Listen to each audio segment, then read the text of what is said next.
We need a borderless continent. We need a continent with one currency. We need a continent with one parliament, which has got teeth and it will bite and hold the executives in countries accountable. And ultimately, we need one African president. We need United States of Africa. We supported and we continue to support those ideals of brother leader Gaddafi.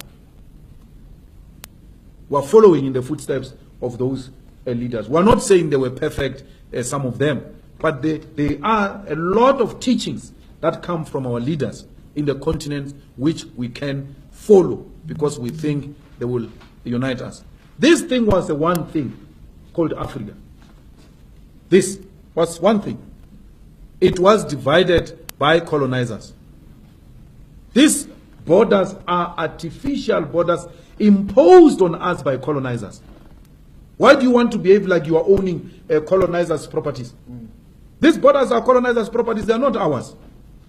Let us go back to African unity.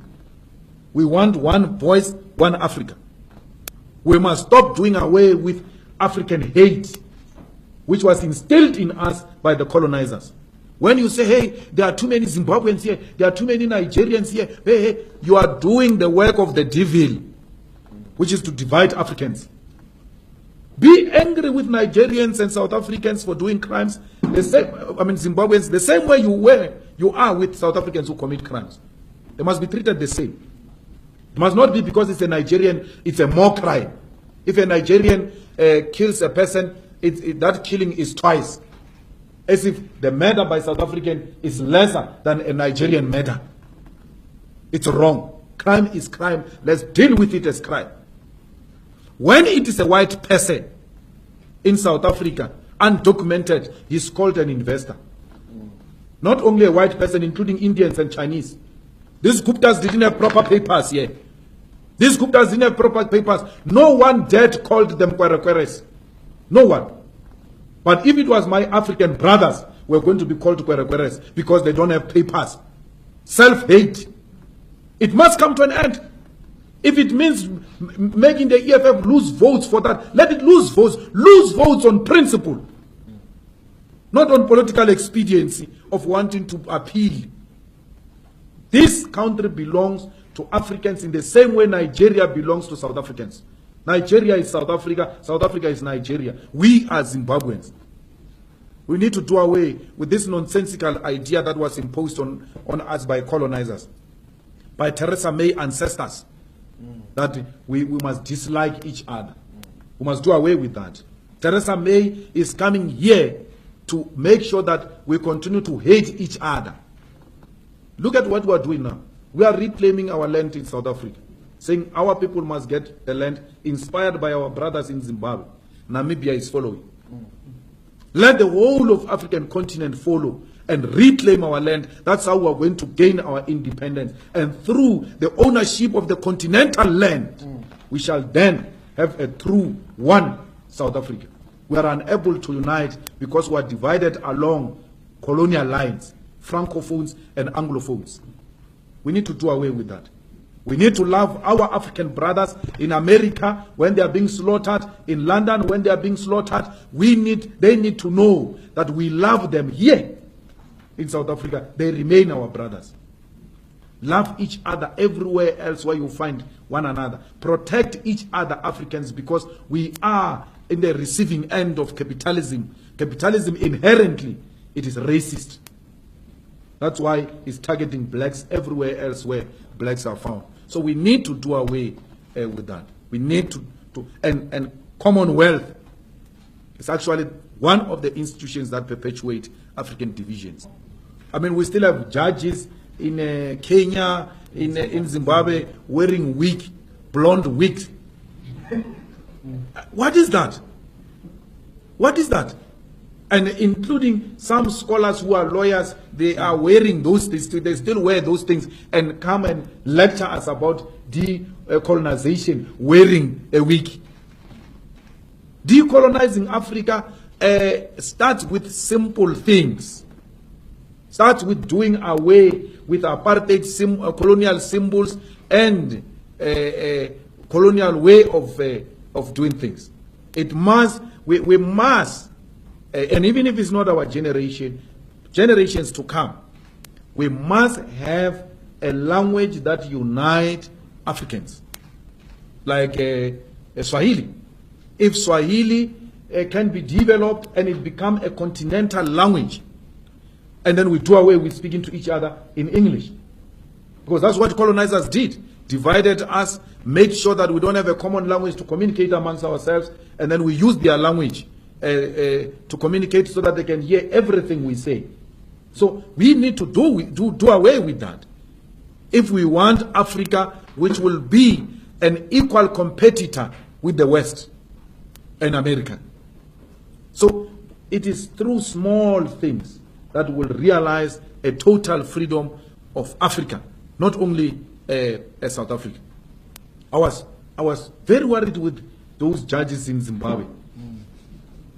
Even our judges here, they wear those green things. I don't know what do these things represent. What is that? What symbol is that? Does it mean when you're wearing this thing, you can only think when you're wearing a wig that looks like the hair of white people? You're actually wearing white brains. The reason you think properly is that wig, according to colonialism. And then revolutionaries like ZANU-PF allows that to continue in Zimbabwe. They allow that to continue in Kenya. Well, Kenya, of course, is something different. I don't think there is a total independence there. America has got a huge interest in that affair, in that arrangement of Kenya. But everywhere else in the continent, we need to start doing away with those things. And pulling out of Commonwealth is one of the things we need to do to realize a complete sovereignty for South Africa. We must not be scared to say that. We must be hated. It might not happen now, but that is what we're envisaging for the future of South Africa. It might not be realized in our lifetime, but those who are coming after us should know what we stood for. We were anti-colonial, anti-imperialist, and therefore anything that represented imperialism and colonialism we reject. In the same way we reject Trump, in the same way we reject Theresa May, we reject everything that represented. When we said roads must fall, we meant exactly that we need to do away with symbols that represent colonialism. As we speak now, the EFF doesn't participate in the Commonwealth Parliament Forum. We don't. We don't.